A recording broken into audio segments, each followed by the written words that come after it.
നമസ്കാരം. സത്യം പറഞ്ഞ രാഹുൽ ഗാന്ധി ഒരു ദേവദൂതനാണ്. വാർത്തകൾ തരുന്ന ദേവദൂതൻ. രാവിലെ ഓഫീസിൽ വന്നിട്ട് വാർത്തകളൊന്നും ഇല്ലാതെ ഇരിക്കുമ്പോൾ എന്തേലുമൊക്കെ വള്ളിയും പിടിച്ച് ഒരു ദേവദൂതനെ പോലെ രാഹുൽ ഗാന്ധിയുടെ വരവ്.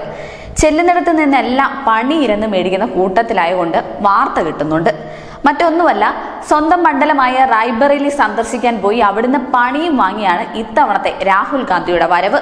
കഴിഞ്ഞ ദിവസം മണിപ്പൂരിൽ മാധ്യമ പ്രവർത്തകരോട് സംസാരിച്ചു കൊണ്ടിരിക്കുമ്പോൾ ഉത്തരം മുട്ടി ഇറങ്ങിപ്പോകുന്ന രാഹുൽ ഗാന്ധിയെ നമ്മൾ കണ്ടതാണ്. അല്പം ശാന്തമായി കിടക്കുന്ന മണിപ്പൂരിനെ ഒന്നാളി കത്തിക്കാൻ ശ്രമിച്ച രാഹുലിന് കിട്ടിയത് 8ന്റെ പണിയായിരുന്നു. മണിപ്പൂരിൽ എത്തിയ ശേഷം മോദി വിരുദ്ധ മാധ്യമങ്ങളോട് മണിപ്പൂർ കലാപത്തിന്റെ മുഴുവൻ കാരണക്കാരനും മോദിയാണെന്ന് പറഞ്ഞ് ഹീറോയായി വിലസുകയായിരുന്നു രാഹുൽ.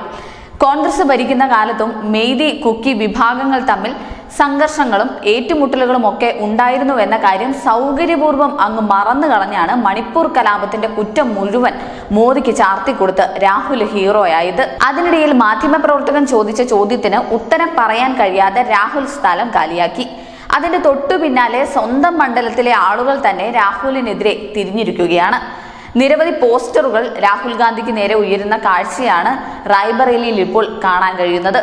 ഹിന്ദുക്കൾക്കെതിരെ ഘോരം പ്രസംഗിച്ച രാഹുൽ സ്വന്തം മതം ഏതാണെന്ന് വ്യക്തമാക്കണമെന്നാണ് പോസ്റ്ററിൽ ആവശ്യപ്പെടുന്നത്. അതുമാത്രമല്ല, രാഹുൽ ഗാന്ധി ഉത്തരം പറയൂ എന്ന പോസ്റ്ററുകളാണ് നഗരത്തിൽ എവിടെ നോക്കിയാലും കാണാനായിട്ട് കഴിയുന്നത്.